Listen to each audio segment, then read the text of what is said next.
and its initiative for achieving those goals mesh with the UN Sustainable Development Goals and with the initiative that Keidanren is proposing as Society 5.0 for SDGs. We in Japanese business are committed to helping fulfill Agenda 2063 through our African operations. That will mean working to help put in place three kinds of infrastructure. The first one, hard infrastructure, includes such social groundwork as power and transport grids and frameworks for financial transactions. The second, software infrastructure, includes bilateral and multilateral trade and investment agreements. The third, human infrastructure, includes skills and capabilities. I will introduce some African initiatives that we at Toyota Tsusho are tackling to support autonomous and sustainable development. Those initiatives have emerged from our long history here.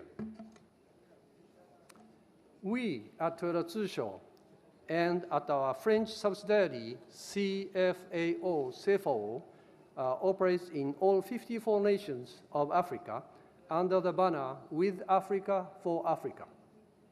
And we employ 22,000 people here in Africa. That is 1/3 of our global workforce. In advance of TICAD 8, we announced 4 initiatives for contributing to autonomous and sustainable development. They pertain to advancing industrial transformation, to greening the economy, to promoting global health, and to capacity building. The initial aims for industrial transformation in Africa are to deepen the industrial base in each region and to generate employment. At Toyota Tsusho, our original African business was primarily in wholesaling, but we have since broadened our scope with local manufacturing and even the retail business. We are cultivating demand in diverse markets, and we are serving that demand with local production. We at Toyota Tsusho are encouraging startup dynamism through corporate venture capital. We have set up the investment funds Mobility 54 and Health 54 for Just for Africa to provide capital financing to startups in the mobility and healthcare sectors. Those funds will support advances in their target sectors through investment in ventures that offer innovative technology and services. Meanwhile, greening the economy is the foremost theme at TICAD 8. Toyota Tsusho operates a 260-megawatt wind farm in Egypt, and in Kenya, we have constructed a geothermal power plant and invested in an off-grid power provider. Global health is another important emphasis at TICAD 8. Sound development for Africa will depend on sound health for Africa's 1.3 billion people. Africa is a focus of broad-ranging activities in healthcare at Toyota Tsusho. For example, we are an African leader in wholesaling pharmaceuticals. Our pharmaceutical operations here deliver 31,000 kinds of medical and related products daily to 8,600 hospitals, clinics, and pharmacies in 26 nations. In another healthcare undertaking in Africa, we deliver medical and blood serum to remote communities with drones. In addition, we have developed a vehicle for providing cold transport of vaccines. The vaccine has received the only qualification for that function under the World Health Organization's performance, quality, and safety standard. That brings me to the fourth initiative that I wanted to share with you. Sustainable growth and development for Africa will hinge on capacity building. We at Toyota Tsusho operate Toyota Academies in Angola and Kenya for providing men and women with education and technical training. We will continue working in this matter to help lay a foundation for lasting growth in Africa. In closing, let me emphasize the significance of holding this face-to-face gathering, despite the continuing constraints imposed by COVID-19. Let us all pray that the pandemic will continue to subside and that socioeconomic activities can return to normal. And let us all do our part to build ever stronger and ever more beneficial ties between Africa and Japan. Thank you, merci, and ありがとうございました。Thank you, Mr. Karube. Next up, I'm delighted to introduce Mr. Tetsuji Ohashi, Chair of Committee on Sub-Saharan African, Keidanren, Japan Business Federation, and Chairman of the Board of Komatsu. Mr. Ohashi, welcome. Thank you. Thank you for the introduction. Good afternoon. My name is Tetsuji Ohashi of Komatsu Limited. Also, I do co-chair Keidanren's subcommittee of Sub-Saharan Africa with Mr. Karube. I am deeply honored and grateful that I can have an opportunity to address you today.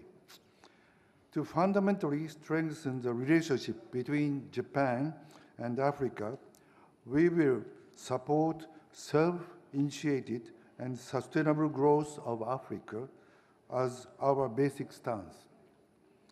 In particular, the human resource development builds a foundation for national development. It is an extremely important task to train people who support Africa's self-initiated and sustainable growth over the medium and the long term.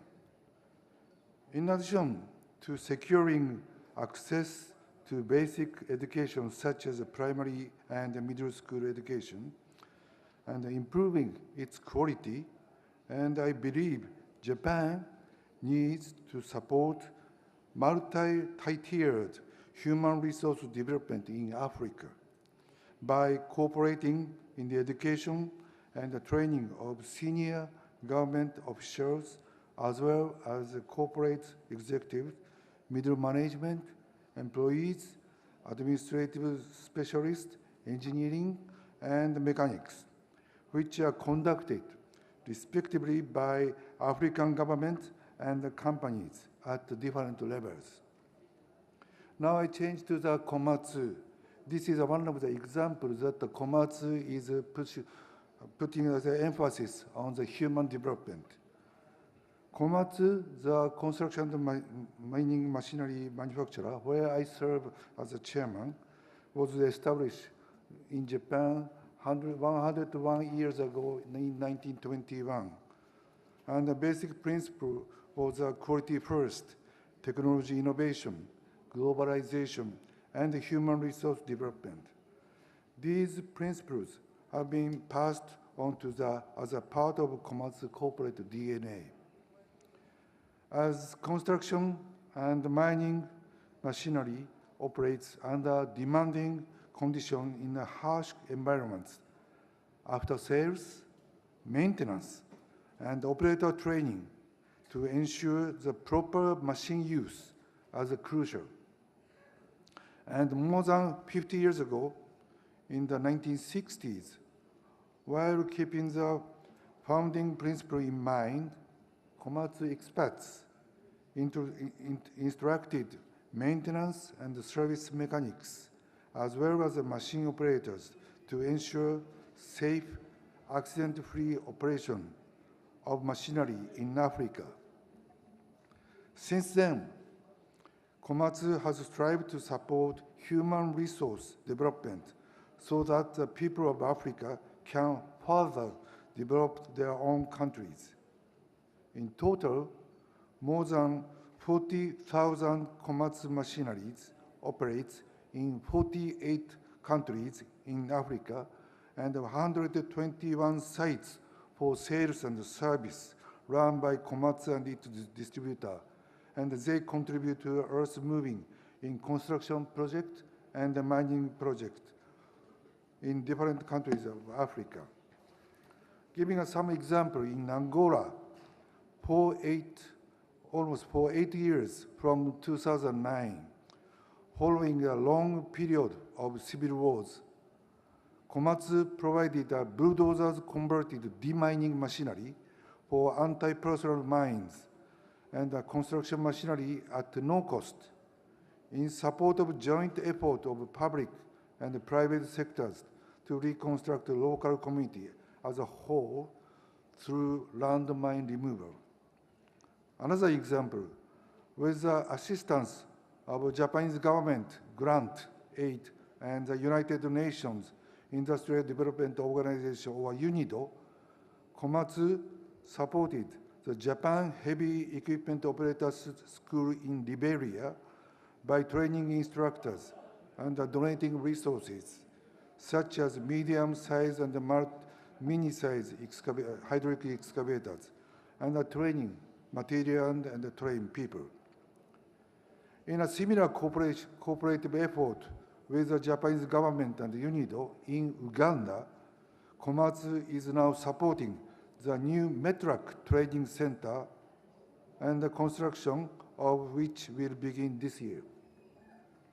In South Africa, another example, since 2007, Komatsu has collaborated with Denlong. This is one of our customers in the operation of a community development center, providing young people who face high unemployment rate with skills needed to get jobs and opportunities for general education.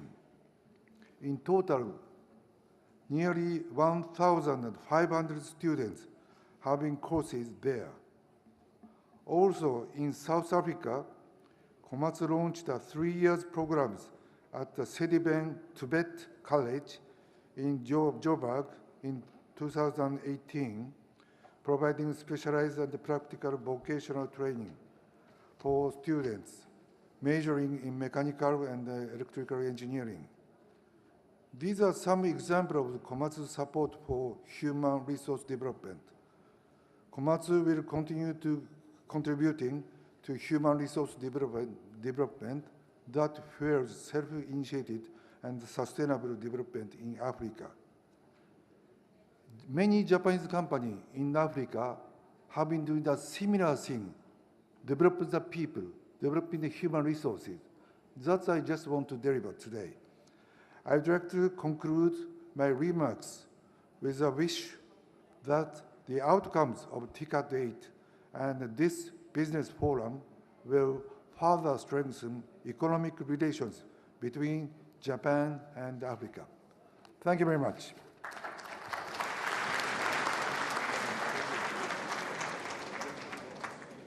Thank you, Mr. Ohashi. For our next speaker, please give a warm welcome to Mr. Mutsu Iwai, Chairman of Africa Project Team, Keizai Duyokai, and Chairperson of the Board, Japan Tobacco. Mr. Iwai, welcome and thank you for attending today. Thank you, Monsieur. So, Your Excellencies and distinguished guests, first of all, I'd like to address my sincere appreciation to those who have organized this summit, despite the challenges posed by COVID-19. Today, I'd like to touch upon 2 topics, and first one is JT Group's activities in Africa. In Africa, JT Group operates in 31 countries, which is almost 1/4 of the total number of the country we operate in the world. We have been heavily investing in Africa since we strongly believe in its future growth. Since our first entry to Africa in 1999, we have invested more than $2.7 billion, which includes the acquisition of companies in Sudan, Egypt, and Ethiopia. With more than 3,800 talented employees, our operations in Africa are doing well, but we do not intend to stop out just because of our business success. For us, the current success is not enough because we think we have to fulfill our responsibility not only to our valued consumers, shareholders, employees, but also to the wider society. This is the heart of our management principle named 4S model. S means stakeholder satisfaction, and we have been actively implementing CSR activities in Africa following this principle. Let me share some examples of our CSR activities in Africa. Our flagship program, named Arise, has been committed to eliminate child labor, and nearly 65,000 children have been enrolled in education since 2011. In Africa, this program has been conducted in tobacco-growing communities in Malawi, Zambia, Tanzania, and Ethiopia. In Ethiopia, we also have a program called WASH, which is designed to help secure safe water. To this date, about 200,000 Ethiopians have benefited from this program. We are also constructing schools and clinics, digging wells, and donating thousands of desks, uniforms, and textbooks to school. By sharing these examples of our CSR activities, I wanted to demonstrate the mentality Japanese companies have in general. There is an old Japanese saying, three-way benefits, meaning business should not only benefit the buyer and the seller, but also the society as a whole. So we inherit this philosophy from our ancestors and embedded in our culture. So Japanese companies strongly willing to contribute to the society they are operating in. So from here, I would like to move to my second topic in my capacity as a representative of Japanese private sector. As well as JT Group, all participants from Japan firmly believe in great potential of Africa's future growth. So we also strongly believe Japan should be Africa's true partner and grow together with Africa. To this end, Keizai Doyukai, the Japan Association of Corporate Executives, decided to establish an about $100 million impact fund dedicated to Africa, which will start investing next spring. When we take a closer look at the emerging trends on the continent, we see an encouraging number of startups challenging to solve various social issues such as healthcare, agriculture, green and energy in innovative ways that we cannot witness in Japan. The new impact fund will invest in those startups. It needs to be noted that this impact fund is not only provide capital to startups, because the fund is supported by Doyukai. Doyukai is a business association where around 1,500 corporate executives of leading Japanese companies participate as individuals to make policy proposals with a broad, long-term perspective and not in the interest of any specific company or industry. The association's highest governing body unanimously resolved to establish this impact fund with a mindset that Japan should be a true partner to Africa. With this mindset and wide network of Doyukai, the impact fund can go beyond just providing capital by, for instance, transferring Japanese technologies, knowledge, and experiences which will contribute to human resource development and scaling up African startups. I'm confident that this impact fund will further contribute to Africa's growth, along with existing ODAs and individual companies' investments from Japan. I understand that our plan might be rather ambitious. Therefore, we need close dialogue with honorable participants here. I look forward to having a fruitful discussion during the 2 days. Thank you very much for your attention.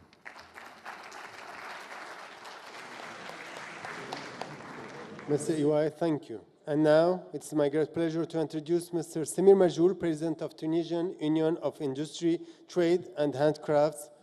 Mr. Majoul, welcome.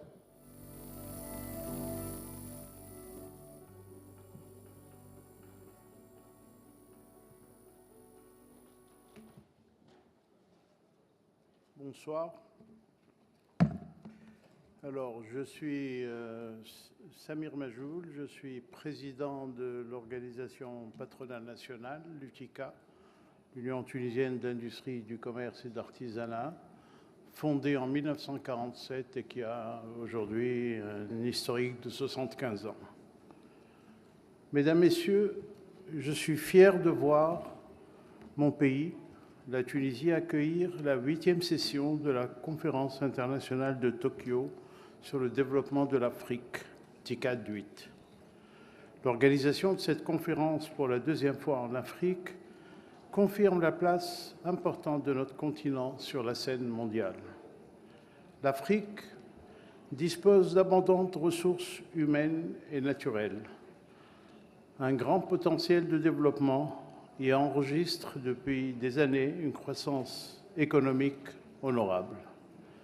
Cette croissance This growth does not rest on the exploitation of raw matter, but also on production, innovation, and the creation of added value. Africa has become an attractive pool for investors, for inter-African exchanges have developed, favoring the economic integration of the continent and in fact, establishing free trade pathways and also a common market for 2.5 billion individuals by 2050. Japan is indeed an inspiration for the entrepreneurial world for 2 reasons, for many reasons, but I shall only mention 2 reasons.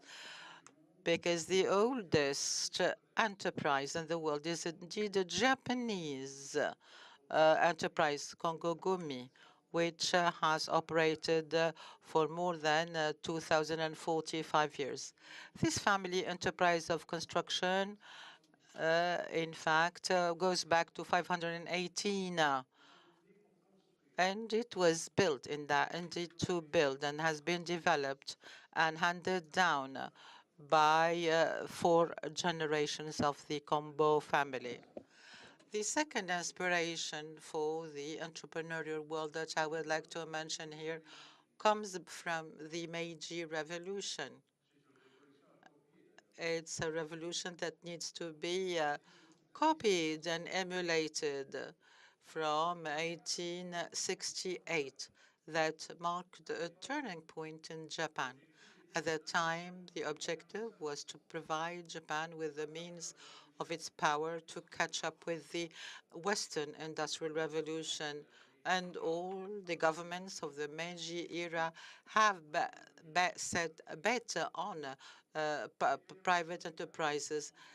Family SMEs have developed to become an aggregates with crisscross partnerships across sectors, including banking.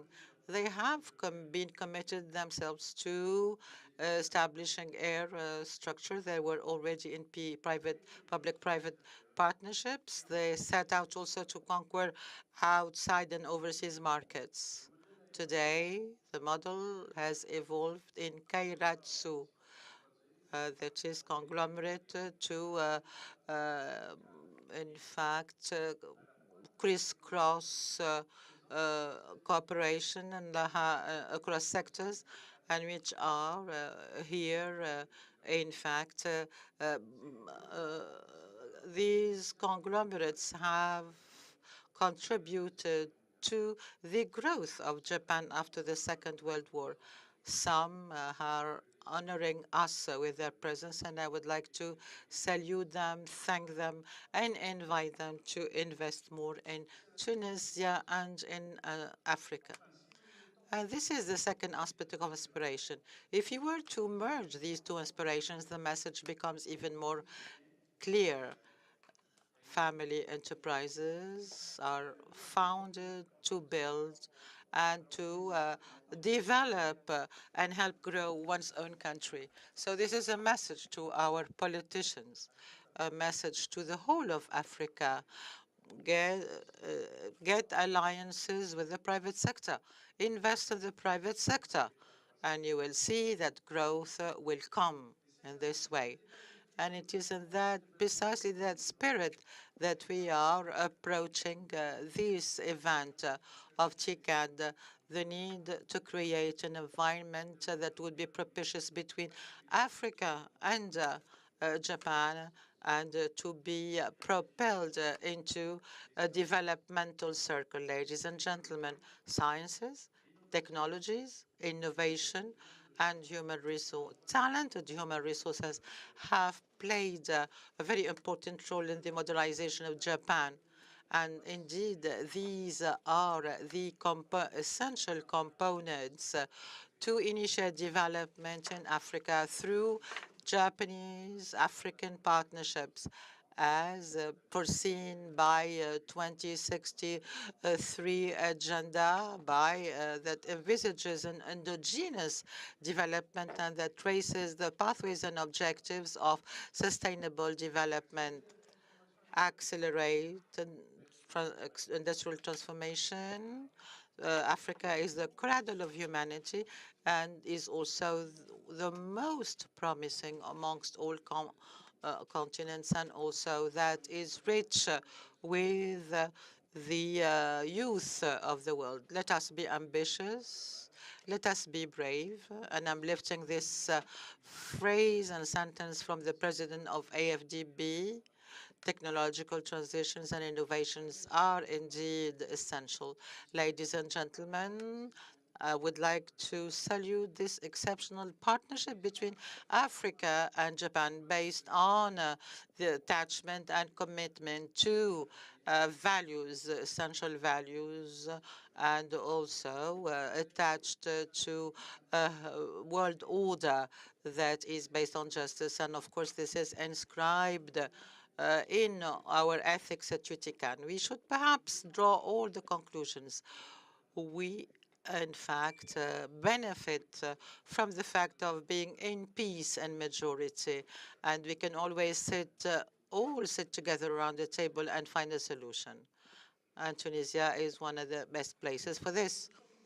But we realized at our own detriment in our countries that the economic stakes can no longer be separate from geopolitical aspects, that geo-production and sustainable supply is essential, that know-how, sustainable know-how is very important, that proximity also is very important, and that some sectors become strategic in some critical contexts and war contexts.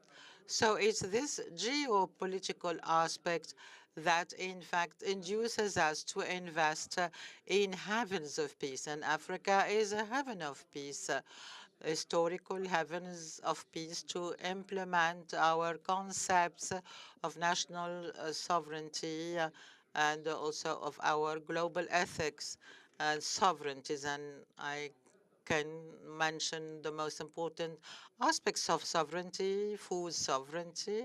You know that Africa is indeed a mine of water, of fertile lands, of sun, and of youth. And it can provide the world with health needs. Remember COVID-19 and also food. And we are indeed in favor of global health coverage. So energy also, renewable energies are important, and we have signed the Paris agreements. We have also signed an agreement regarding carbon neutrality, sovereignty, also cyber sovereignty, securitarian sovereignty, and logistics or logistical sovereignty. Ladies and gentlemen, honorable guests, I'm calling, in fact, to cooperation on some global aspects to which we are very attached. We need to meet all, in fact, the challenges in order to provide the future generation with the best future. Excellencies, the message will, I hope, go through.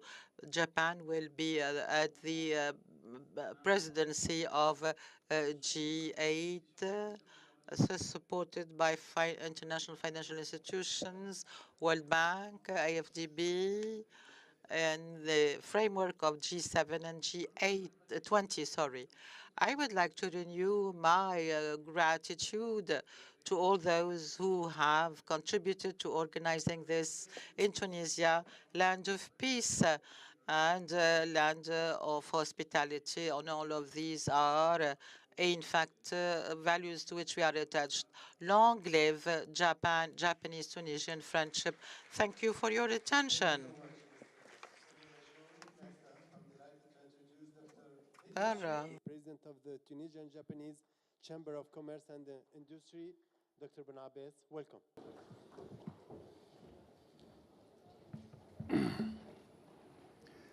Honorable guests, ladies and gentlemen, I'm not going to give you many figures or speak only about investments, GDP, or returns, because those are just the outcome of the values that relate us as human beings. Let me please begin with these few words of haiku poetry by the Japanese poet Yosano Buson, entitled "Lighten One Candle." I quote, "The light of a candle is transferred to another candle, spring, twilight," end of quote. These are very few words, but what an ocean of meaning.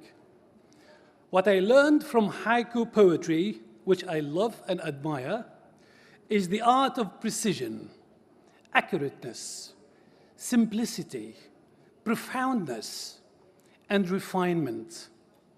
Applied to business, it becomes effectiveness, commitment, quality, and reliability. If you want to define Japanese civilization and Japanese people, we could just say they are poetry made human.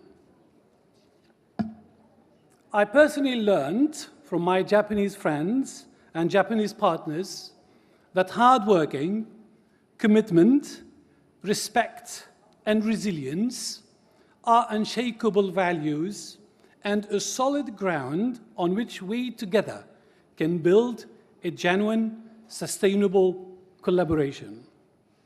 You, Japanese business community and officials, believed and you still believe in this African continent when you launched in 1993 the TCAD initiative, the first state-sponsored development program in Africa. And you were right in believing in this continent and in its human potential. Today, Japan's and Japanese people and business community reputation is soaring high above all others. And you deserve it, because you respect us as much as we respect you. You believe in us as much as we believe in you. A new paradigm is now highlighted by His Excellency Mr. Hosoda Kinishi, Japanese State Minister of Economy, Trade and Industry, on May 3rd in Nairobi, when he said that Japan is not looking to develop Africa, but it is looking to develop with Africa, which means that we all are on equal footing. As a Tunisian-Japanese Chamber of Commerce and Industry, we worked hard to be ready for this major event of TICAD 8 at a time when our continent is much in need to boost its economy, to foster a future based on respect and the protection of human dignity, because we all believe that no sustainable economic development is possible without human development in a healthy environment. As part of the private sector, the Chamber, together with prestigious professional Japanese organizations such as JETRO, JBCA, and JICA, with the full commitment of the Embassy of Japan to Tunis and His Excellency Shimizu San's personal involvement, we put in place a roadmap with a guideline based on a simple idea: how to think future economic development out of the box, keeping in mind the 17 values of the global impact at a time when Africa is becoming again the gravity center of world economy. We ended up selecting projects that are of common interest, placing Tunisia as a platform for future Japanese investment in Africa, because we think it relevant to have a triangular business relationship in sectors of highly added values on a basis of the 3 W's: win, win, and win. The outcome of the roadmap can be summed up in few figures, published in this white book. 81 projects selected out of 225 propositions. 75% of them are related to artificial intelligence, digital and industry 4.0, green and blue economy, healthcare, and pharmaceutical. The investment volume is of $2.7 billion. Potential job creation, 35,000 jobs. Most of these jobs obey to the TICAD spirit, and have an African dimension and could be implemented in a number of different countries. This output, that took the Chamber almost 2 years to accomplish could not have been possible without the valuable contribution of Mr. Nasser Al-Khairia, Secretary General of our Chamber, and Mrs. Khadija Mizghani, Vice President, and all the board members. My last word will be about a hope that I am still clinging to, as well as a large part of the Tunisian business community, that is about building a strategic economic partnership between Tunisia and Japan. Japan has already a strong presence in South Africa to promote investment in the region, and another stronghold in Kenya for Eastern Africa, but there is a missing link in this chain of values, which could be filled by Tunisia to promote Japanese investment in North Africa and sub-Saharan countries. To achieve that, we are readying ourselves to be able to welcome Japanese investments as best as we can, and it is up to us to improve Tunisian business environment the way our government is currently committed to accomplish that in short notice. As any dream, it only needs us to believe in it and hard working to make it come true. Thank you so much for your attention. Arigatou gozaimasu.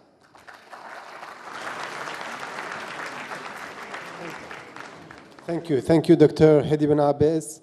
Thank you for your words, your thoughts, and your message. Next, it is my great pleasure to welcome Mr. Akihiko Tanaka, President of Japan International Cooperation Agency. Dr. Tanaka, welcome.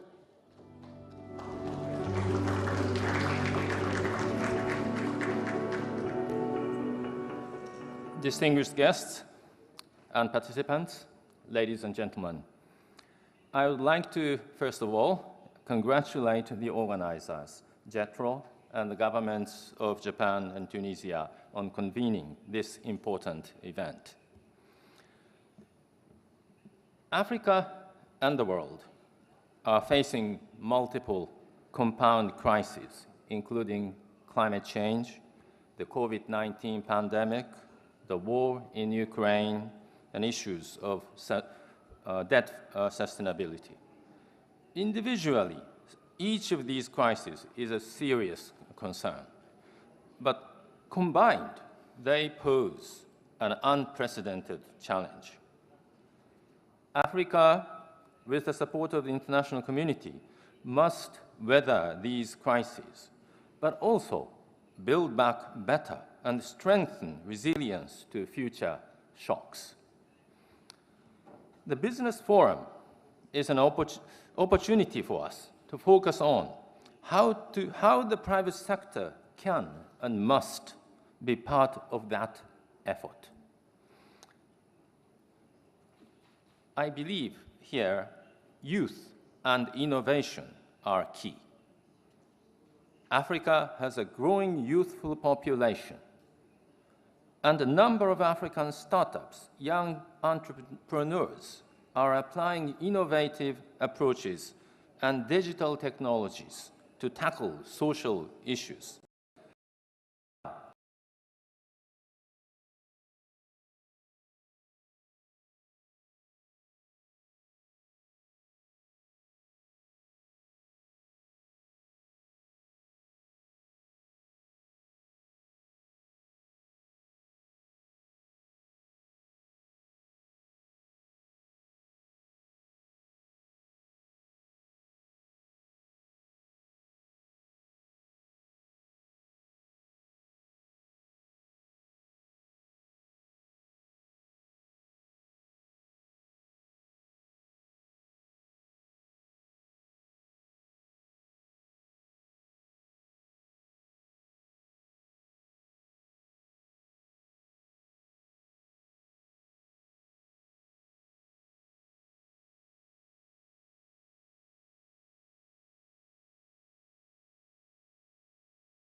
Africa's industrial development, as well as navigators for more Japanese investment and businesses in this continent.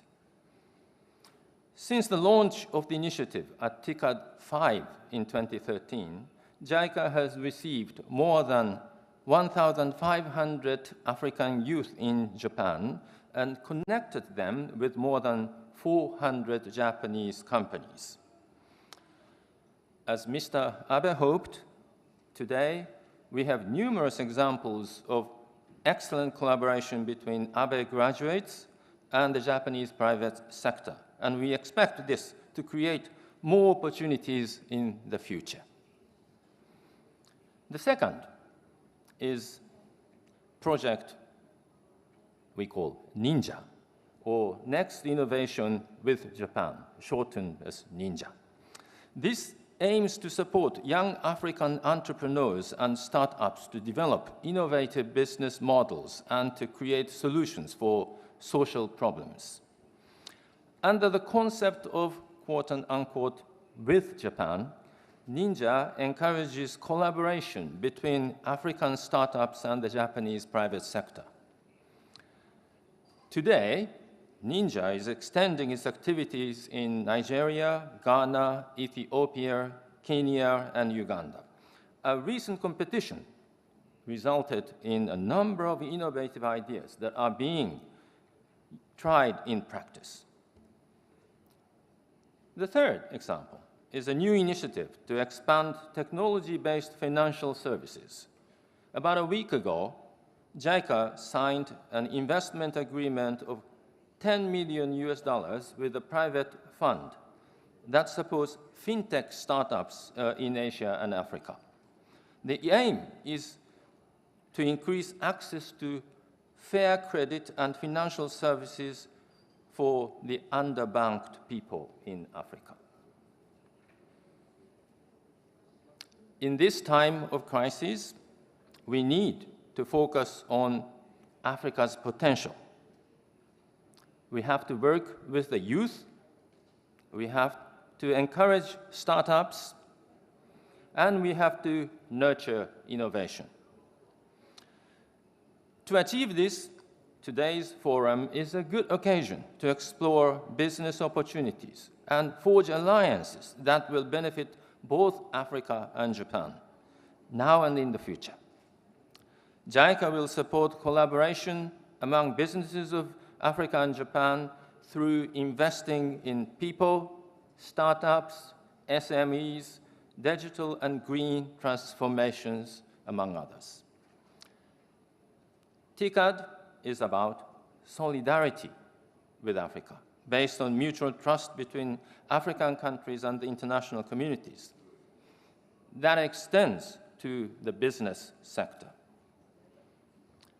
JICA is committed to work in solidarity with African countries and people, and private sector and international partners toward a resilient, inclusive, and prosperous continent. Thank you very much for your attention. Dr. Tanaka, thank you so much. And now, Auna Aziakonwa, United Nations Assistant Secretary General, UNDP Assistant Administrator, and Director of the Regional Bureau of Africa. You're welcome, Madam.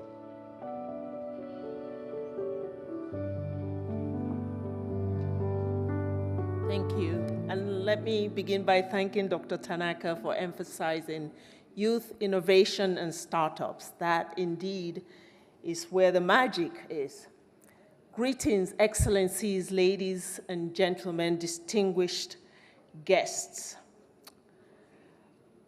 I have the honor and privilege to deliver today on behalf of Mr. Achim Steiner, the Administrator of UNDP, a statement of support, a message to this important forum. It is a privilege to address this forum, which is facilitating much needed dialogue between leading private sector from Africa and also from Japan, which is strengthening business ties and driving forward sustainable development. Since TICAD 7 in 2019, the global socio-economic outlook has dramatically changed, as we've heard throughout today. In these uncertain times, there is a pressing need for greater engagement by the private sector to drive economic growth, spur digital innovation, and create jobs and livelihoods. Indeed, it is imperative to find new and innovative ways to leverage and align the world's private capital with the Sustainable Development Goals. As part of these efforts, the United Nations Development Programme is working closely with our private sector partners across Africa to accelerate progress on the 2030 Agenda and, of course, on the African Union Agenda 2063. For UNDP, there are two clear areas where support is needed urgently. First, the private sector needs tailored support to identify investment opportunities in order to make an even greater contribution to the global goals. In particular, UNDP's SDG Finance Sector Hub is working quite closely with the private sector to transform their sustainability intentions and also the pledges that they make into action that creates impact. During Ticket 8, UNDP is holding a virtual side event to demonstrate SDG entangling investment opportunities for the private sector, especially in the green economy outlined in the SDG investor maps. This represents just one product of UNDP's groundbreaking SDG Impact Initiative. And the SDG investor maps have already pinpointed hundreds of SDG investment opportunities in 15 African countries. And just to name a few, we have Ghana, Rwanda, South Africa, and Uganda. Second, there is a need to leverage the expertise of the private sector to accelerate Africa's digital transformation with a focus on youth. Guided by our digital strategy, UNDP is supporting countries across Africa to accelerate their digital transformation in tandem with the private sector. So let's just take a look at one example. In Ghana, where UNDP is leveraging cutting-edge digital technologies pioneered by Japan's private sector to enhance early detection of preventable diseases. And in collaboration with the private sector, the network of UNDP's accelerator labs across Africa has identified and scaled up innovations in areas such as the circular economy, youth employment, and climate change, many of which are in the digital sphere. Tomorrow, we will launch a partnership with Japan External Trade Organization, JETRO, Japan International Cooperation Agency, JICA, and the United Nations Industrial Development Organization, UNIDO. This partnership seeks to further expand investment by Japanese companies on the continent of Africa. In closing, ladies and gentlemen, if the world is really to drive forward progress on the SDGs and do so while boosting human security, it is clear that the private sector needs to take a much more active and central role. And a new partnership of purpose between Africa's private sector and Japanese private sector has been born. That partnership is underpinned by the core principle of generating shared prosperity that has the power to defeat poverty, to defeat inequality, and to defeat vulnerability. This will help the continent of Africa to prepare more intentionally for a decarbonized and safe digital future, creating new opportunities for all. This is the central tenet of the human development approach. The entire United Nations family remains committed to utilizing its extensive networks and local expertise in Africa and globally to strengthen business, trade, and investment relationships between Africa and Japan. Doing so, ladies and gentlemen, is vital, a very vital part of our co-investment in countries and communities in a greener, future, smart Africa. This morning we heard quotes from great men of the continent. I want to end with a quote by another great man, Mahatma Gandhi. And I quote, "The world has enough for everyone's need, but not enough for everyone's greed." End of quote. I thank you.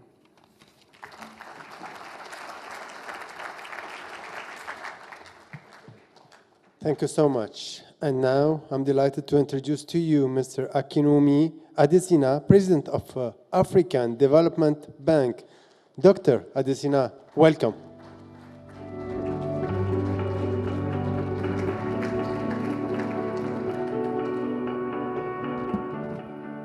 Thank you very much.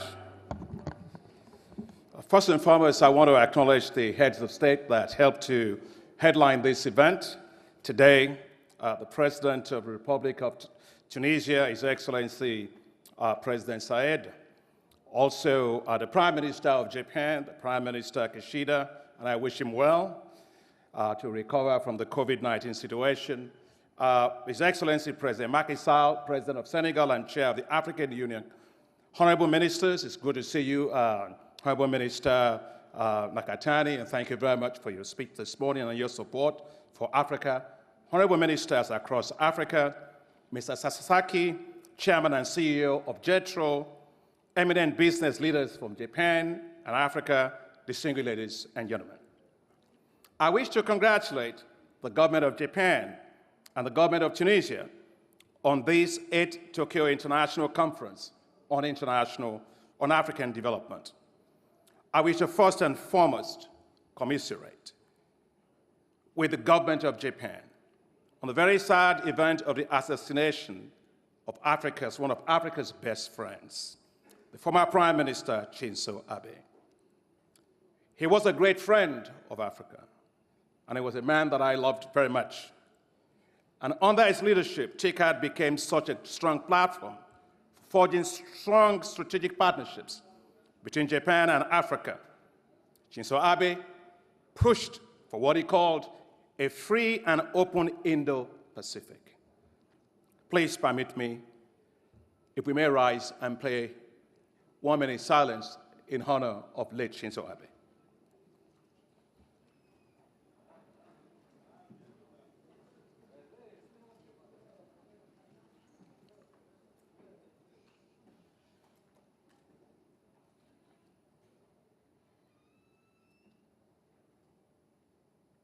May his soul rest in peace. Please be seated. Japan is a friend of Africa. Over the past 7 years, TICAD has been an excellent platform to discuss on how to bolster Africa's economic development and to build stronger partnerships between Japan and Africa. Holding this summit in Tunis further shows that Japan values partnership on the ground right here in Africa. While official development assistance by Japan has clearly helped a lot in Africa, the move towards more private sector and investment approach offered lots of opportunities. In this regard, there's lots to be done. 2 areas are especially important. First is bilateral trade. Of the $1.5 trillion in global trade by Japan, bilateral trade with Africa was only $23.5 billion, or just 1.5%. The Africa Continental Free Trade Area now offers a much wider set of opportunities to change this. Second is on investments. Foreign direct investments globally by Japan is valued at $2 trillion, of which the total FDI stock in Africa accounts for just 0.03%. Japan's investment stocks in sub-Saharan Africa reached a peak of $12 billion in 2013. However, this declined to $6 billion in 2021. These trends must be reversed, and it certainly can be. Some Japanese companies, such as Toyota Tsusho, are showing the way. Its investments in Africa generated $8.5 billion in revenues in March of 2022, and it was great listening to that from Mr. Karube. Thank you very much for your work in Africa. Komatsu, and I was sitting with both of them actually on the same table, which has business operations in 54 African countries, generated revenue of $1 billion. And thank you very much, Mr. Ohashi, for actually sharing that experience and encouragement with us. Excellencies, ladies and gentlemen, the African Development Bank is working with Japan on expanding private sector investment opportunities in Africa. Our partnership with the Japan International Cooperation Agency, JICA, on the Enhanced Private Sector Assistance for Africa, EPSA, has helped to deliver over $10 billion in financing that supports Africa's private sector. African Development Bank's partnership with Japanese Bank for International Cooperation, JBIC, Mizuho Bank, and 9 other financial institutions provided $2.7 billion to help to build the Nacala Corridor railway and port project in Mozambique. Together with Total and other investors and JBIC, we also co-financed $24 billion liquefied natural gas project for Mozambique, making it the 3rd largest exporter of liquefied natural gas globally, with Japan accounting for 30% of its market uptake. There are several reasons for Japanese companies and business leaders to focus on Africa. Africa is home to a vibrant fintech ecosystem that is leading the continent's digital revolution, with the highest potential for leapfrog in the world. The continent has today 576 fintech startups, and they are run by young people, very dynamic and very entrepreneurial. Last year, African fintech companies raised almost $1.5 billion. And I was particularly excited listening this afternoon to several Japanese business MOUs that were signed to promote greater investment in the businesses run by young people in Africa. Africa is primed to be the alternative source of supply of natural gas to help to secure energy supplies for Europe, for Japan itself, and the rest of the world. From Nigeria to Ghana, Tanzania, Senegal, Algeria, Kenya, Africa now has some of the largest reserves of natural gas in the world. The future of electric vehicles will depend on the availability of lithium ion. Africa has some of the largest lithium deposits in the world, from Democratic Republic of Congo to Namibia, Zimbabwe, and Mali, enough to make Africa competitive with China and Chile in the race for supplying global value chains for electric cars. Japan can play a huge role in investment in this area, especially given the leadership of Mitsubishi Corporation on lithium ion for mobility and power generation. Africa, ladies and gentlemen, also holds huge opportunities in agriculture, with 65% of the uncultivated arable land left to feed the world not being in Asia, not being in Latin America, not being in Europe or in America, but right here in Africa. And so what Africa does with agriculture will determine the future of food in the world. And the size of that sector of food and ag is going to be worth $1 trillion, a whopping $1 trillion by 2030. Renewable energy investment opportunities are immense, including solar, hydro, wind, and geothermal. The investment by Japanese companies in geothermal energy plant in Kenya called Olkaria is a very good example of what Japan can do on renewable energy in Africa. From Democratic Republic of Congo, Morocco, Namibia, Botswana, huge opportunities exist for green hydrogen, the fuel of the future. The African Development Bank today is mobilizing $20 billion for developing what we call desert-to-power in the Sahel, which will power the economies of 11 countries with solar and become the world's largest solar zone. I would like to use this opportunity to call for a renewal of the Japan-Africa Energy Partnership, signed on July 3, 2017, between the African Development Bank and the government of Japan, this time with a focus on renewable energy and gas. Japanese investors should be more excited about Africa. The evidence speaks for itself, but let me amplify some of the key facts. The number of private equity funds in Africa grew from only 12 in 1997 to 150 by 2020. Africa is safe and profitable as an investment destination. In a 2020 survey conducted by the African Private Equity and Venture Capital Association, about 45% of the limited partners expect returns in Africa to outperform those of emerging markets and developed markets over the next 10 years. And 60% of the limited partners plan to increase allocations to Africa in the next 3 years. TICAD, therefore, can help in a long way in tilting more Japanese private sector investments into Africa. It is time, I believe, for Japan to refresh, to re-engage, and to reinvest in Africa. But as you do, let me say it's important to base your investment decisions on Africa on facts, not on perceptions. Perception is not reality. Think of the following. In 2020, Moody Analytics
there.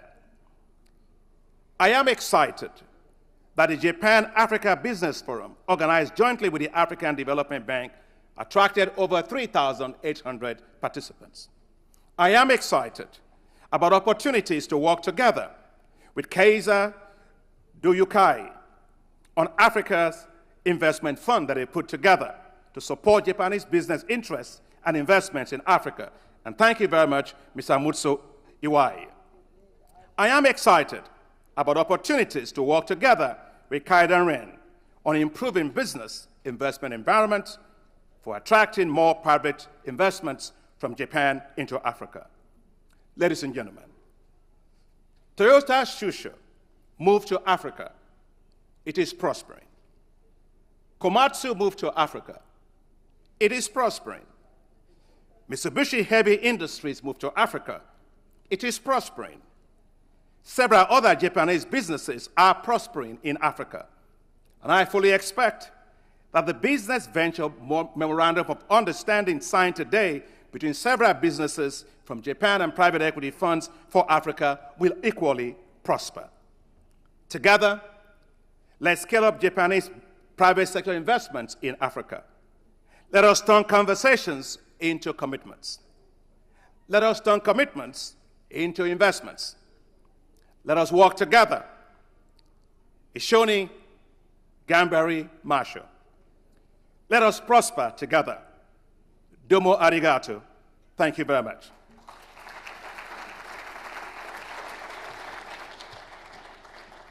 Thank you. Thank you, Dr. Adesina. For our final speaker, I'm delighted to introduce to you Mr. Hiroshi Matano, Executive Vice President of Multilateral Investment Guarantee Agency. Mr. Matano, welcome.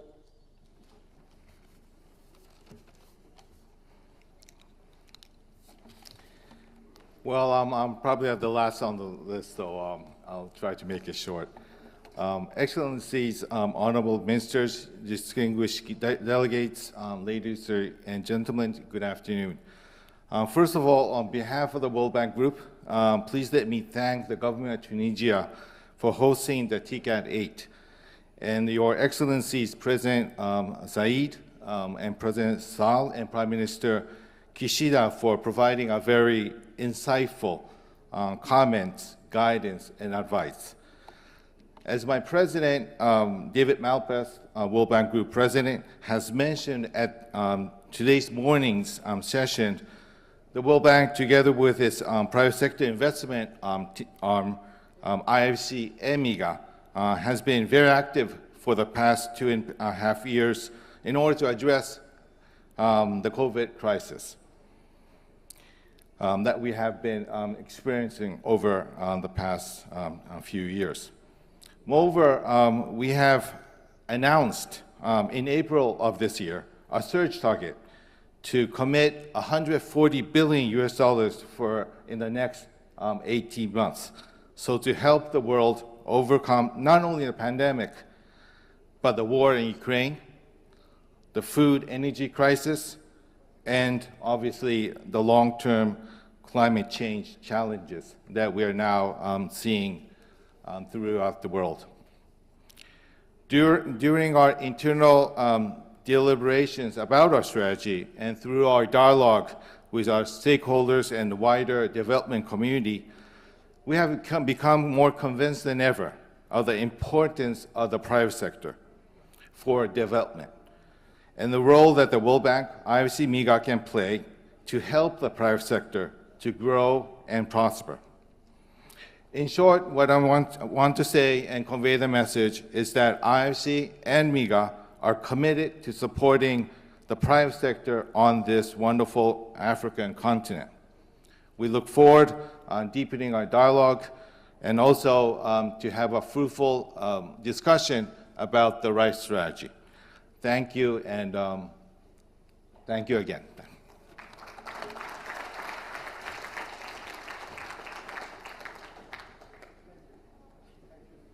Microphone, please. Thank you. Thank you so much. We now move to our next and final session, messages from Japanese business leaders. In this session, we will hear from representatives of Japanese companies that are already well established in Africa and have created successful businesses with African partners.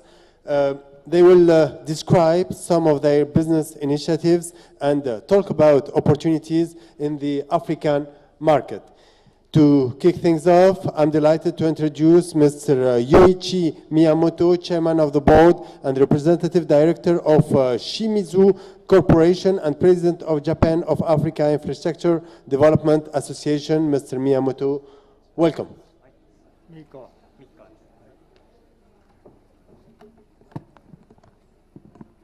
Thank you for welcoming Mr. Miyamoto as it should. Thank you. Thank you. こんばんは、皆さんこんばんは。すいません、私は日本語でやらせていただきます。清水建設の会長の宮本でございます。アフリカインフラ協議会、通称 JIDA の会長も務めています。清水建設は1960年代に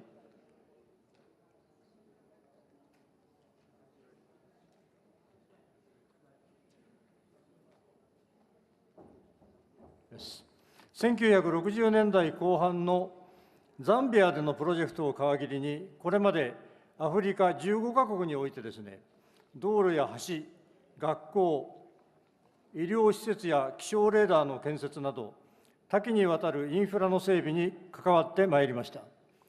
現在はガーナ、ウガンダ、ジプチで道路や学校の工事を施行しています。各国の基礎インフラの整備に長年携わっており、アフリカの躍進に少しはお役に立てたのではないかと自負をしておりますが、これからのアフリカについて考えるところを3つほど申し上げたいと思います。1つ目は、アフリカ独自の成長スタイル。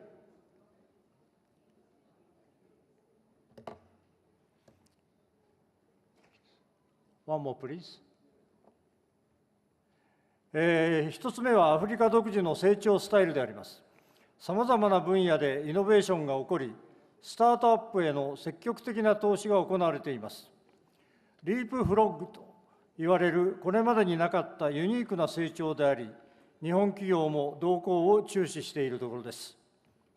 アフリカにおける今後の人口増加や大陸全体の経済成長を考えた場合、イノベーションに基づく新技術やサービスは一つの起爆剤となりますが、農業を含む従来の産業全般が取り残されないことが重要であります。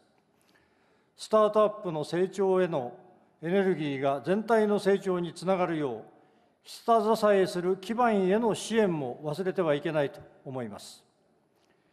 2つ目は、昨年1月に始動した AFCFTA、アフリカ大陸自由貿易圏への期待であります。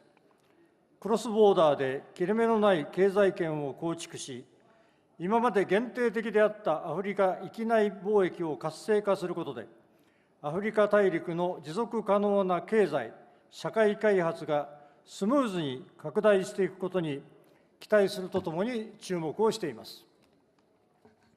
3つ目は、人口の増加によって急速に進む都市化の動向であります。都市化には人や物、そして金融資源の集中という経済の成長にとって大きなメリットがある反面、人口集中に伴う交通渋滞の解消や住宅の確保、都市資本の更新、洪水や高波等への防災や減災、今般最近のようなパンデミックへの対応など、必要な対策は増え続けていくはずです。今のうちに計画的な都市計画と適切な設備投資が不可欠になってきます。今申し上げました3つの点に共通することは、多様なインフラを必要とする点であります。イノベーションを活用した産業の拡大と、AFCFTA による地域統合と貿易の活性化には、電気、水、通信、人や物の輸送手段など、基礎的なインフラを欠くことはできません。冒頭申し上げましたように、私は JIDA の会長も務めています。JIDA はナイロビで行われた TICAD6 の成果を踏まえ、国土交通省と民間企業より共同で立ち上げられた組織であります。現在では業種横断的に189社が参画をしています。JIDA はこれまでに日本の意図する質の高いインフラへの理解を各国に深めていただく活動として、アフリカ諸国12カ国を延べ14回訪問し、官民インフラ会議やインフラ対話などを開催しています。この2年間は6カ国とオンライン会合を開催しました。私がアフリカの企業や各国政府の皆様と直接お話をさせていただく中で肌で感じるのは、質の高いインフラ整備への期待であります。ライフサイクルコストや先進技術、環境、防災、健康への配慮に期待する期待もありますが、健康への配慮に対する期待もありますが、技術やノウハウ、品質や改善に対する考え方や姿勢をプロジェクトを通じて現地に移転し、能力向上を図るという、まさにメイドウィズジャパンの精神で行われる人材育成への期待もあります。昨日、チュニジア設備住宅省と日本の国土交通省、JIDA やアフリカ各国の政府・企業の代表者が一堂に会し、アフリカの長期的な繁栄のためのインフラ投資について討議をさせていただきました。限られた人数でしたが、日本、アフリカの官民の皆様にご参加をいただき、質の高いインフラの考え方について改めて共有し、活発な意見交換をさせていただきました。我々 JIDA は、TICAD の基本理念であるアフリカのオーナーシップと国際的なパートナーシップを尊重しつつ、日本とアフリカ双方の官と民の皆様との信頼関係を通じて、アフリカが持つ潜在能力を一層発揮していただくために貢献してまいりたいと考えています。ありがとうございました。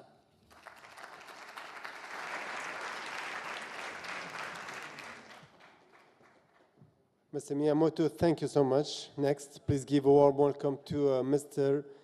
Masayuki Yodo, Representative Director, President, and Chief Executive Officer of Sumitomo Corporation. Mr. Yodo.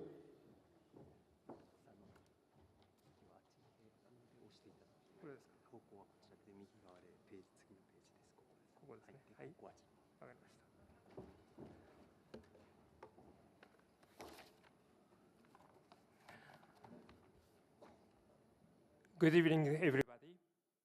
My name is Hyodo. I'm CEO of Sumitomo Corporation. It's a great honor for this opportunity to present our activities in Africa this time. As shown on the first page, as a subtitle, Enriching Lives and the World. This is a corporate message we, Sumitomo Corporation, announced at the 100th year anniversary back in 3 years ago.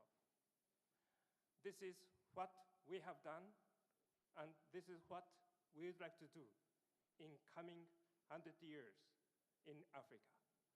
I would like to briefly touch upon what we have been doing and what we will be doing.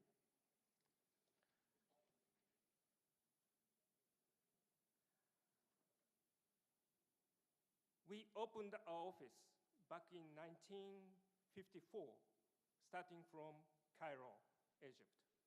And since then, we expanded our business activities in 11 countries so far.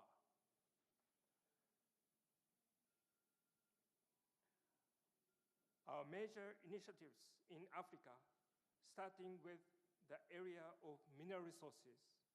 First, we started exporting iron ore, manganese ore, and ferroalloys from South Africa to Japan.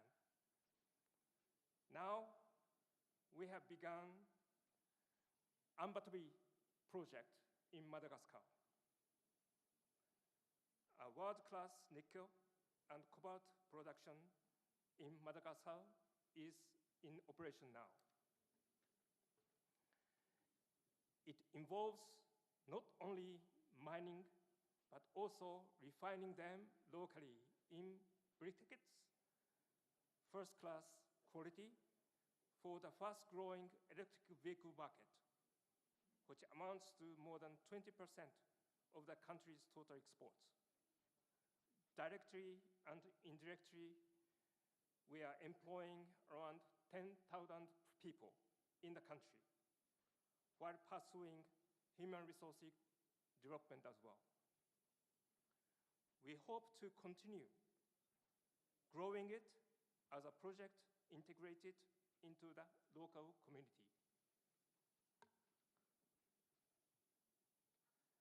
Here, we touch upon a small example of some infrastructure-related projects we conducted. In the power sector, we recently completed and commenced the operation of Rades C project in Tunisia, financed by JICA, as well as a gas-fired power station in Ghana, and also an onshore wind farm in South Africa called DOPA. Actually, this is the first-class and most well-performing wind farm in our portfolio.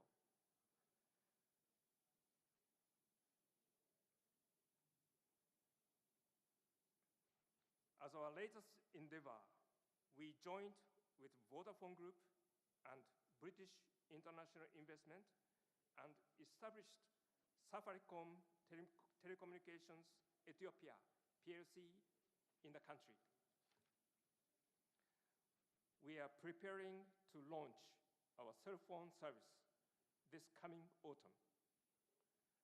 We will be supporting Ethiopia's economic revitalization and national building by creating more than 1.5 million direct and indirect jobs over the next 10 years, and fostering human capital needed for digital society.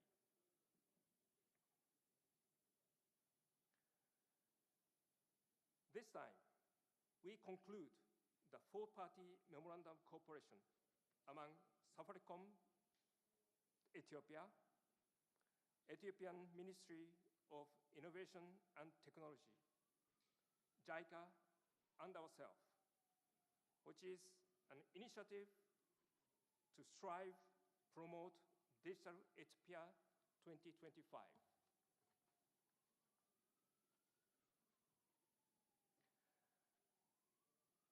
communications is a powerful digital platform that can contribute to solving society and social issues and transforming the lives of the people through innovation in financial services, but not only financial services, but also agriculture, healthcare, education, and so on.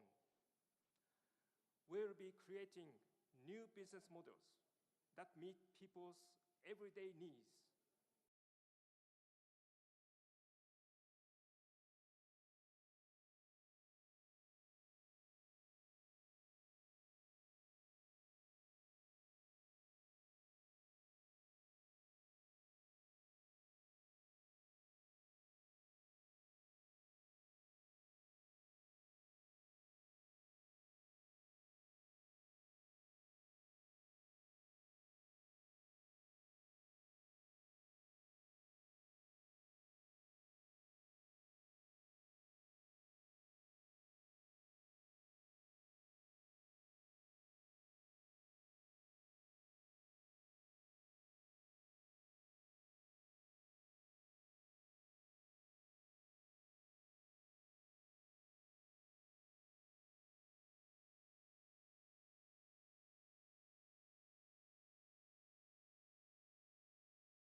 And now it is my great pleasure to welcome Mr. Yoji Okumura, Representative Director, President of Fujita Corporation.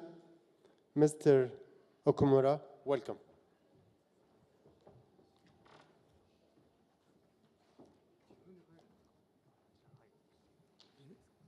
Video になってるんですけど、変えることになってます。まあいいですよ、やってみて。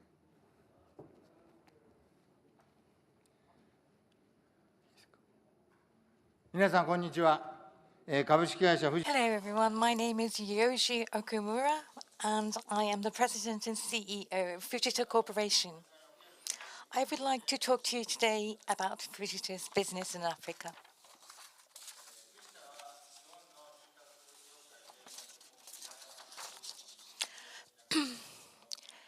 Fujita is part of the Daiwa House Group, which is the largest housing company in Japan. And we're a construction company with a history spanning more than 100 years. We aim to be a company that is alert to change, that hones and refines its strength, and a company that can contribute to the earth and its future. Fujita's major projects in Africa are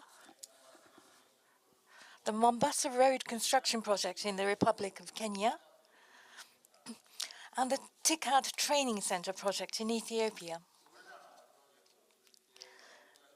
Through these projects, we are striving to further strengthen our relationship with African countries and to realize high-quality infrastructure development.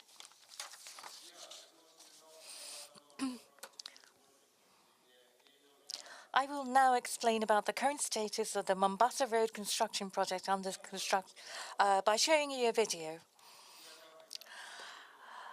This project is for the construction of a new road at Mombasa Port, a logistics hub in East Africa.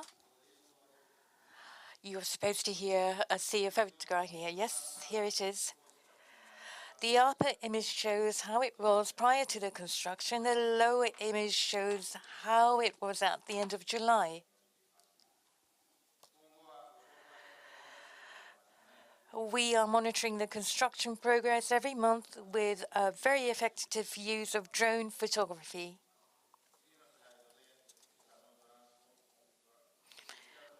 In the next slide, I'd like to give you a glimpse into Fujita's digital transformation. This is an unmanned AI robot that can be mounted onto various models by different manufacturers. We're working to make it possible for the robot to work automatically with multiple units of construction machinery in the future. And here is a four-legged walking robot, especially to meet the needs on construction sites. And finally, The technology allows the user to move freely and with ease around the BIM world using a game controller. Fujitsu continues to move forward in researching and conducting studies on the feasibility of future projects in Africa.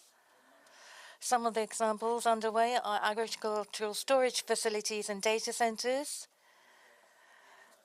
facilities using freezing and refrigeration technology, housing development projects, and the future city concept, bridging many different levels of specialization. Here, I would like to show you how Fujitsu envisages the city of the future. Our vision of the city in the future that is safe, secure, and people-friendly, where people feel looked after. You can see that the smart city of the future is colored with nature's lush greens. We propose the smart city of the future that benefits from wide scope of technologies, from disaster prevention to energy and the environment. And finally, may I express my deep appreciation for this wonderful opportunity to speak to you all at TICAD 8. I would like to end by assuring you that Fujitsu will spare no efforts on its path to develop high-quality infrastructure in Africa. Thank you so very much.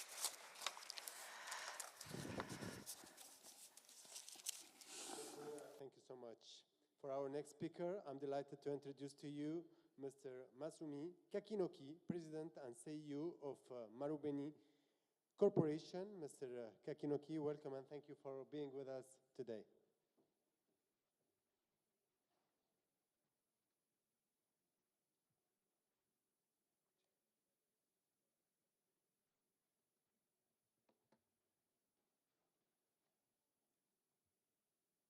Ladies and gentlemen, good afternoon.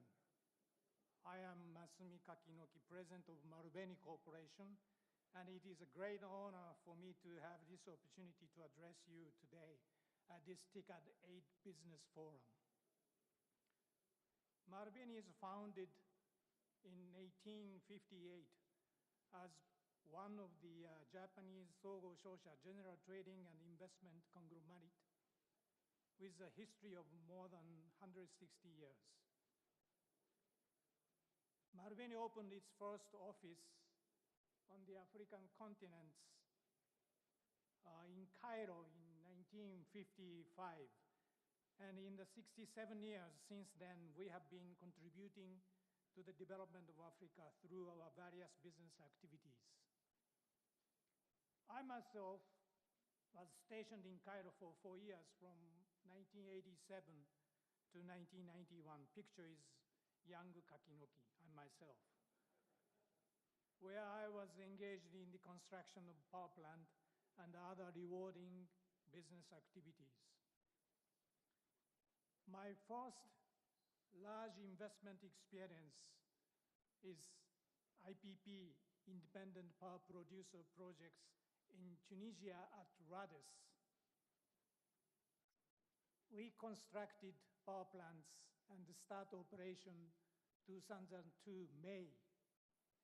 And this May 2022, we have completed our own and operation contract with Tunisian authority without any trouble. And during these 20 years, we generated and supplied electricity as planned and as promised to the Tunisian authority. And the Tunisian authority has been paying to us without any delay at all. So this proved that trust in each party is a key success. Successful operation can be achieved with our very tight, trust each other. The most attractive point about Africa is the size and aging composition of its population. While Japan struggles with a declining birth rate and shrinking and aging population, Africa will act more and more attention as a consumer market in the future. In addition, under the current global circumstances, where economic security and diversification of supply chains are required, Africa's high potential will be reaffirmed. However, as stated in the TICAD 8 agenda, Africa also faces many social challenges, such as severe poverty, vulnerability to natural disasters, and domestic and overseas conflicts. Above all, we feel that due to the physical distance from Japan, there is a strong tendency to prefer to do the business in neighboring countries in Asia. This tendency should be changed and is changing. I am currently encouraging our executives to go on business trip to Africa and look, listen, and feel Africa by themselves. I believe that once they visit Africa, their way of thinking will definitely change. Africa is changing with much higher speed than we imagined. And we found that there are great business opportunities in the IT, medical, and green sectors in the future. As to green sector in particular, our current midterm management plan calls for us to be a forerunner in the green sector by strengthening our green business and promoting the greening of all our businesses. In Africa, through such companies as Washa and Azuri, we have been providing electricity services using renewable energy to people in areas that have been without electrification, namely electric grid connection. We charged electric lantern, as you see, with the solar energy during the daytime and lent discharged lantern during nighttime and create new additional time for the people by lighting in the dark night. Parents can work and children can read and study at nighttime. So in other regions, we are also engaged in green-related businesses, including one of the world's largest solar power generation projects, of which size equals to 1 unit of largest nuclear generating unit, as shown on the left-hand side. And not to mention afforestation, tree planting projects. We can cover not only the small scale, but also large-scale projects in every field. We'd like to contribute to solving such social issues as power and water shortages, waste problems, and the deforestation facing Africa. That concludes my remarks. Thank you very much for your attention. Thank you. Thank you so much. Thank you for being here. And now it is my great pleasure to welcome Mr. Yusuke Saraya, President of Saraya Co. Mr. Saraya, welcome. Thank you very much. And two more speakers. Thank you for your patience. And let me talk about our business in Africa. Here? I would like to inform that our approach is rather a multiple approach. And towards SDGs, I'd like to inform that our factory in Tunisia has just inaugurated 3 days ago. I asked a Tunisian, thank you very much, Tunisian constructor, because there has been a Japanese constructor, but I asked the Tunisian contractor in February this year, would you be able to get in time to TICAD to make this factory? They say, okay, I'll try. Then we came into the inauguration. Thank you very much for the construction. And I think Africa has ability to do so. Okay. This is 70 years ago, because 70 years ago, my father started this company because there are lots of diseases like dysentery, like communicable disease. Then the importance is to clean your hands. So this is our start. I'm very proud that after 70 years, we could do some contribution to Africa. Okay. Now we have 30 offices in the world. We have 11 factories. The 11th is the Tunisian factories. But before Tunisia, we have a factory in Uganda, and we will have a factory in Egypt probably in 3 months. So we are concentrating much to Africa. 4 countries now, but I would like to make another more countries that Saraya could get in. This is the inauguration. Your Minister of Gonji and the Ambassador to Tunisia, His Excellency Simiz, came to open. I put Mount Fuji as well as Cap side, kind of cultural elements also 2 countries to be together in this factory. What do we do in this factory? Because I started a little bit easier parts. We make a kind of bottling of olive oil. Olive oil in Asia, Tunisian olive oil, is not very popular yet. Spanish, Italian, very popular, but not the Tunisian ones. So we would like to bottle them and ship them to Asia and Japan, as well as we started, as a matter of fact, I didn't count, but a small distillery in the peninsula, Gabon, to get essential oil. So we make a product using Tunisian essential oil, probably some other African essential oil to make product. So this is our scope. The scope is that we work with the farmers and we work with the local people. In Egypt, I told you that the factory is coming up soon. What do we do? We plant jojoba trees in the desert. So jojoba trees can grow in the desert. We can have the jojoba meat, and in the meat there are oils, which is very good to the human skin. So we make cosmetics through this jojoba. This project is being done by Osaka University professor, as well as there is EJUST in Egypt, that Japanese ministry helped them to establish a university. So this is another challenge that we work together. This is maternal and child health. In 2010, we started the project in Uganda. Simple.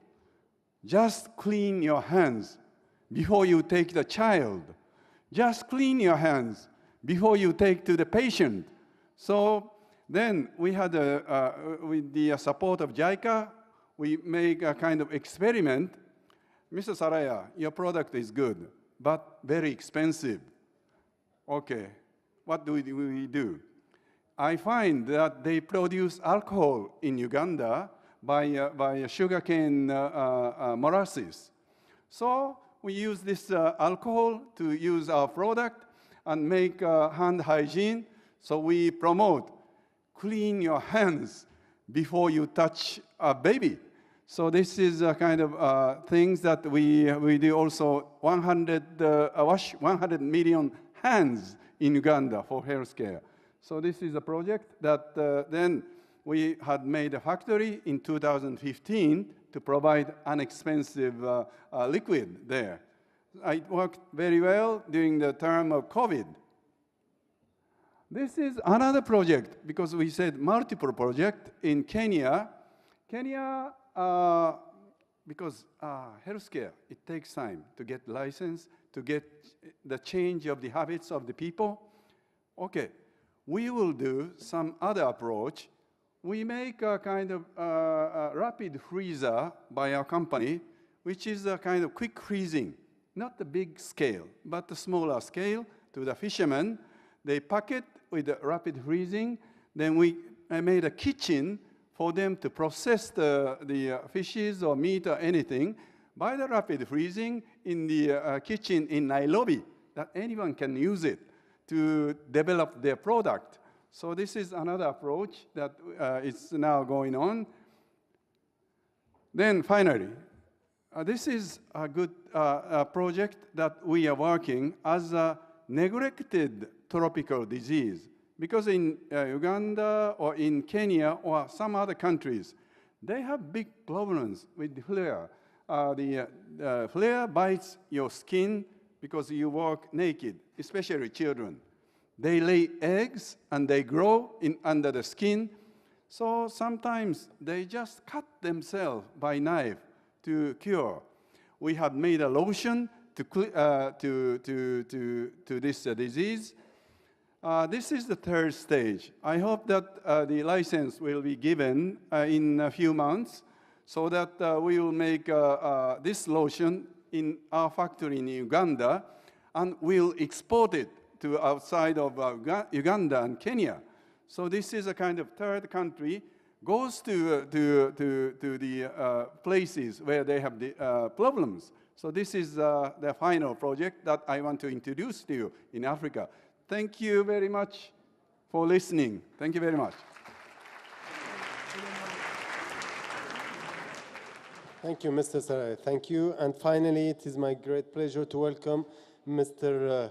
Katsuaki Watanabe, Chairman and Representative Director, Yamaha Motor. Mr. Watanabe, welcome. はい、皆さんこんにちは。ヤマハの渡辺です。最後の、プレゼンターということで、もう少しだけお付き合いください。本日、ティカドの、会場でですね、And it is also a great honor to be able to introduce our company's initiatives to you at TICAD 8.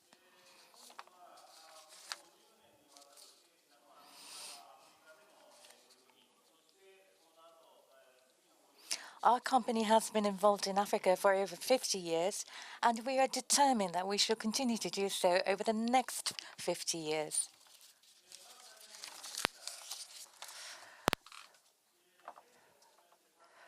First of all, let me briefly introduce our company, Yamaha Motor. Since our establishment in 1955, we have been supplying to more than 180 countries and regions around the world a wide range of products, including motorcycles, marine use products, and industrial robots, together with after-sales services. We have 127 affiliated companies around, mainly in the ASEAN region, where we are transferring both our technology and our plants. At the same time, we're working to resolve social issues in wide-ranging ways, including the promotion of safe driving education and sports for young people across a whole variety of regions.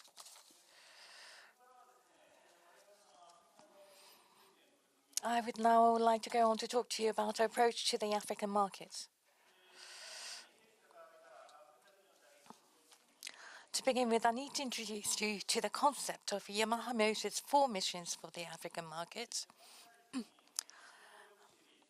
The first mission is to know the market well, thus providing our customers with high-quality models that suit their needs and purposes.